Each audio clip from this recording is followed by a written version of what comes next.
Paint කරන්න සහාය අවශ්‍යද? පේන්ටි TC ගයිඩ් එකක් නොමිලේම ලබා ගන්න මිස් කෝල් එකක් විතරක්ම දෙන්න.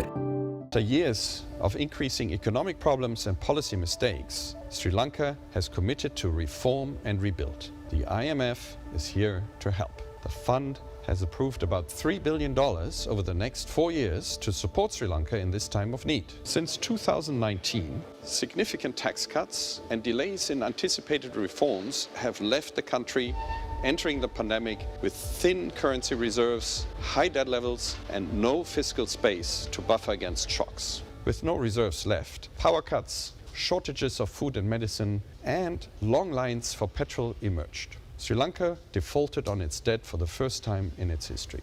There are no easy solutions, but that's where everyone must come together to tackle this enormous problem. Sri Lankans must make efforts to continue on their way out of the crisis while supporting the less fortunate. The global community must support Sri Lanka in this effort so that it can once again be on a path of strong and inclusive growth. Working with the fund, the Sri Lankan authorities have put together an ambitious economic recovery program. It includes reforms to raise government revenue, stabilize prices, build up foreign reserves, and safeguard financial stability. The Sri Lankan authorities are also asking their creditors to support their efforts by granting debt relief. When a crisis strikes, the poor are hit hardest. The program aims to raise spending for the poor and vulnerable, strengthen social safety nets, and introduce progressive tax reforms to ensure greater contributions come from high-income earners. With breathing room from external debt relief, we expect the economy to gradually start to recover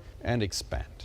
It's critical to ensure the hard-won gains from the reforms benefit the Sri Lankan people and the crisis will not repeat itself. The authorities have committed to improve public financial management and strengthen the anti-corruption legal framework.